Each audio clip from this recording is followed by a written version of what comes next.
Hi guys, कैसे हैं आप सब। मैं उम्मीद करता हूँ आप सब बहुत ही अच्छे होंगे। तो guys, in this session I am going to be talking about nonetheless, nevertheless, regardless of, although, though and so on. Okay, so let's get started now. So the first topic would be nonetheless. Nonetheless का मतलब होता है फिर भी। Okay, इसके बावजूद उस जगह पे नॉनदलेस को आप यूज़ करेंगे। मतलब कई सारे आप स्टेटमेंट दे रहे हैं और लास्ट में कहते हैं इसके बावजूद, तो उस जगह पे कहेंगे नॉनदलेस, या फिर हिंदी में अगर फिर भी आप सोचते हैं तो उस जगह पे नॉनदलेस यूज़ कर सकते हैं। ये राइटिंग स्किल्स में ज़्यादातर यूज़ किया जाता है, स्पोकन में तो बट बहुत सारे ऐसे हैं, हाउएवर हैं, और भी कई सारी चीज़ें डिस्पाइट दैट सभी को देखेंगे, उन सबको भी यूज़ किया जाता है। ओके, आइए कुछ एग्जाम्पल्स देखते हैं। जैसे परीक्षा कठिन थी फिर भी वह अच्छे अंकों से पास हो गई, उसकी मेहनत रंग लाई। The exam was difficult, nonetheless she pass with good marks, her hard work paid off. मौसम ठंडा था फिर भी बच्चे खुशी खुशी बाहर खेले। The weather was cold, nonetheless the children played outside happily. आज ट्रैफिक बहुत ख़राब था फिर भी मैं समय पर ऑफिस पहुंचने में कामयाब रहा, मैं बहुत जल्द घर से निकला था। The traffic was terrible today, nonetheless I manage to reach the office on time, I left home very early. The next topic would be nevertheless. Nevertheless का मतलब होता है फिर भी, इसके बावजूद, मतलब सिचुएशन सेम रहेगा। आप नेवरदलेस को भी आप यूज़ कर सकते हैं। ओके, जैसे कार बहुत पुरानी थी फिर भी इसके बाद भी वह अच्छी तरह से चलती थी, उन्होंने इसे एक और साल रखने का फैसला किया। The car was very old, nevertheless it ran smoothly, they decided to keep it for another year. Tom ने परीक्षा के लिए बहुत मेहनत की फिर भी वह परीक्षा में फेल हो गया, वह बहुत निराश था। Tom studied hard for the exam, nevertheless he failed the test, he was very disappointed. Guys, इसका और भी यूज़ है लेकिन यहाँ पे मैं एज ए कंजंक्शन यूज़ कर रहा हूँ। ओके, हाउएवर को भी कंजंक्शन के रूप में यूज़ करेंगे, जैसे फिर भी, इसके बाद भी, यानी हम कनेक्टर के काम करेंगे, जोड़ेंगे। और विरोधाभास हो सकता है, कुछ भी हो सकता है। पहले आपने जो स्टेटमेंट कही उसके बाद आपने जो और कुछ कहना चाहते हैं तो हाउएवर से आप कहते हैं। ठीक है, ये भी स्पोकन में और राइटिंग में दोनों में यूज़ किया जाता है हाउएवर को। जैसे मुझे फुटबॉल खेलना पसंद है, यह एक मज़ेदार खेल है फिर भी मैं इसमें बहुत अच्छा नहीं हूँ। I like to play football, it's a fun sport, however I am not very good at it. मुझे बहुत सारा होमवर्क करना है, मैं बहुत थका हुआ हूँ फिर भी मुझे इसे कल से पहले ख़त्म करना होगा। I have a lot of homework to do, I am very tired, however I need to finish it before tomorrow. Next one is whereas. Whereas जबकि। एक शहर शोरगुल वाला और भीड़ भाड़ वाला होता है, लोग अपार्टमेंट में रहते हैं, जबकि एक गांव शांत और शांतिपूर्ण होता है, लोग घरों में रहते हैं।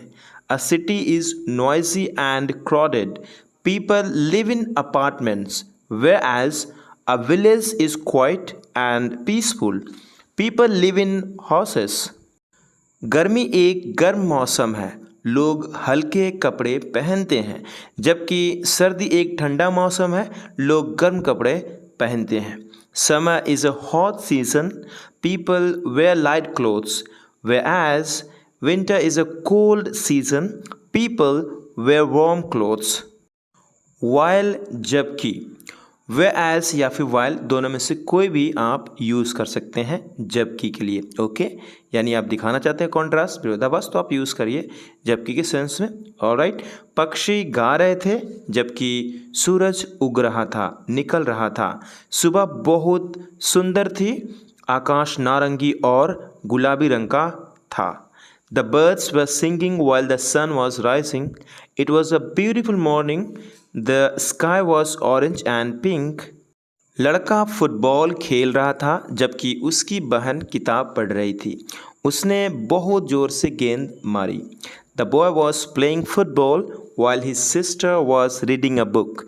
He kicked the ball very hard. Despite that, इसके बावजूद, फिर भी, इसके बावजूद, उस जगह पे despite that as a conjunction use करेंगे। इसको और भी कई सारे यूज़ है लेकिन मैं यहाँ पे एज ए कंजंक्शन यूज़ करने वाला हूँ। ओके, जैसे परीक्षा बहुत कठिन थी, इसके बावजूद मरिया पास हो गई। उसने मेहनत से पढ़ाई की और खुद पर विश्वास किया और वह अपने परिणाम से बहुत खुश थी। The exam was very difficult. Despite that Maria manage to pass. She studied hard and believed in herself. She was very happy with her result. बूढ़ा आदमी बहुत थक गया था, इसके बावजूद वह बगीचे में काम करता रहा। उसे अपने फूलों से बहुत प्यार था और वह उनकी देखभाल करना चाहता था। The old man was very tired. Despite that he continued to work in the garden. He loved his flowers and wanted to take care of them. In spite of that मतलब डिस्पाइट दैट की जगह पे इन spite of that भी आप कह सकते हैं। Okay, इसके बावजूद परीक्षा कठिन थी, कई छात्रों को यह चैलेंजिंग लगी। इसके बावजूद उसने मेहनत से पढ़ाई की और अच्छे अंकों से पास हो गई। वह अपने परिणाम से बहुत खुश थी। The exam was difficult. Many students found it challenging. In spite of that, she studied hard and passed with good marks. She was very happy with her result. मौसम बहुत ख़राब था, तेज़ बारिश हो रही थी। इसके बावजूद उन्होंने टहलने जाने का फैसला किया। उन्होंने रेनकोट पहने और ताज़ी हवा का मज़ा लिया। The weather was terrible. It was raining heavily. In spite of that, they decided to go for a walk. They wore raincoats and enjoyed the fresh air. Regardless of के परवाह किए बगैर रिगार्डलेस ऑफ कितनी भी मुश्किलें आए मतलब मुश्किलें को परवाह किए बगैर अपने सपनों को कभी नहीं छोड़ना चाहिए। कड़ी मेहनत और दृढ़ संकल्प से कुछ भी संभव है। Regardless of the challenges, it's important to never give up on your dreams. With hard work and determination, anything is possible. It's important, आप चाहें तो यहाँ शुड से बना सकते हैं, लेकिन सेंस के हिसाब से इसे ट्रांसलेट किया गया है। उम्र कोई भी हो मतलब उम्र की परवाह किए बगैर हर किसी को हर दिन एक्सरसाइज करने की ज़रूरत है। यह आपको अच्छा हेल्थ मेंटेन रखने में और बीमारी से बचने में मदद करता है।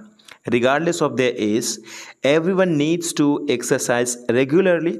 It helps you maintain good health and prevents disease.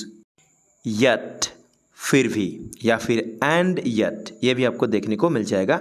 yet फिर भी या फिर and yet दोनों में से कोई यूज़ कर सकते हैं, दोनों चलता है। ओके, केवल yet भी यूज़ करते हैं, दैट वुड बी ओके, कोई आपको चिंता करने की ज़रूरत नहीं। जैसे वह एक अमीर महिला है, उसके पास एक बड़ा घर है, फिर भी वह खुश नहीं है। She is a rich woman. She owns a big house yet she is not happy. Tom एक अच्छा छात्र है, वह कड़ी मेहनत करता है, फिर भी वह परीक्षा में फेल हो गया। Tom is a good student. He studied hard yet he failed the exam. Next is but. I know it's so simple, but you should use it while communicating. It's very basic, but use it. Okay? मैं ice cream खाना चाहता हूँ, आज बहुत गर्मी है, लेकिन मेरी माँ कहती है कि मैं इसे नहीं खा सकता। यह मेरे दांतों के लिए बुरा है। I want to eat ice cream. It is very hot today, but my mother says I cannot eat it. It is bad for my teeth. मुझे फुटबॉल खेलना पसंद है, यह मज़ेदार है, लेकिन मैं बहुत अच्छा नहीं खेलता हूँ। मेरे दोस्त मुझ पर हंसते हैं, मैं और अभ्यास करूँगा। I like to play football, it's fun but I am not very good. My friends laugh at me, I will practise more. Although हालांकि कॉन्ट्रास्ट दिखाने के लिए यूज़ करते हैं। हालांकि वह छोटी है, वह बहुत बुद्धिमानी है, वह बहुत सारी किताबें पढ़ती है और हर दिन नई चीज़ें सीखती है। लोग उसकी बुद्धि के लिए उसका सम्मान करते हैं। Although she is young, she is very wise. She reads many books and learns new things every day. People respect her for her intelligence. हालांकि टॉम लंबा है, वह बास्केटबॉल अच्छा नहीं खेलता। कॉमा का मतलब फिर भी। ओके, बोल सकते हैं हालांकि टॉम लंबा है, फिर भी वह बास्केटबॉल अच्छा नहीं खेलता। उसे गिटार बजाना पसंद है, वह हर दिन अभ्यास करता है।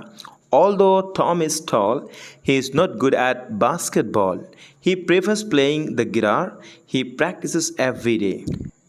Next one is even if. Even if भले ही, यानी हम इसे भी कॉन्ट्रास्ट दिखाने के लिए यूज़ करते हैं। भले ही ये है लेकिन ये होना चाहिए, ठीक है। भले ही आप गलती करते हैं तो हार मत मानिए। हर कोई गलतियां करता है, अपनी गलतियों से सीखें और फिर से कोशिश करें। असफलता जीवन का एक हिस्सा है और यह आपको मूल्यवान मतलब वैल्यूएबल सबक सिखा सकती है। Even if you make a mistake, don't give up. Everyone makes mistakes, learn from your errors and try again.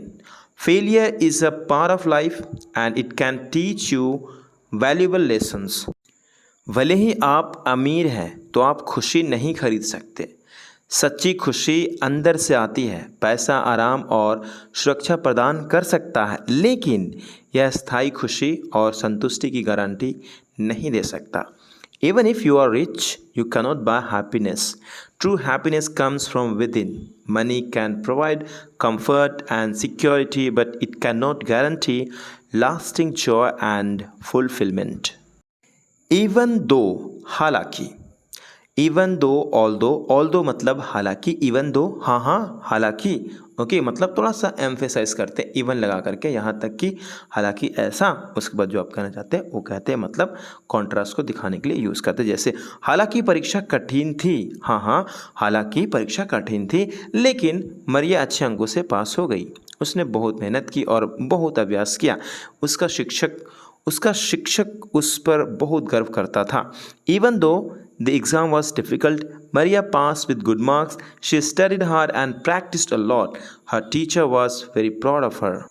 हालांकि बूढ़ा आदमी कमज़ोर था, लेकिन वह हर दिन बाजार जाता था। उसे लोगों से मिलना और ताज़ी सब्जियां खरीदना पसंद था।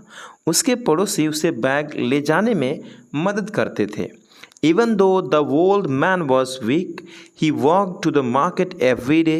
He loved to meet people and buy fresh vegetables. His neighbors helped him carry the bags.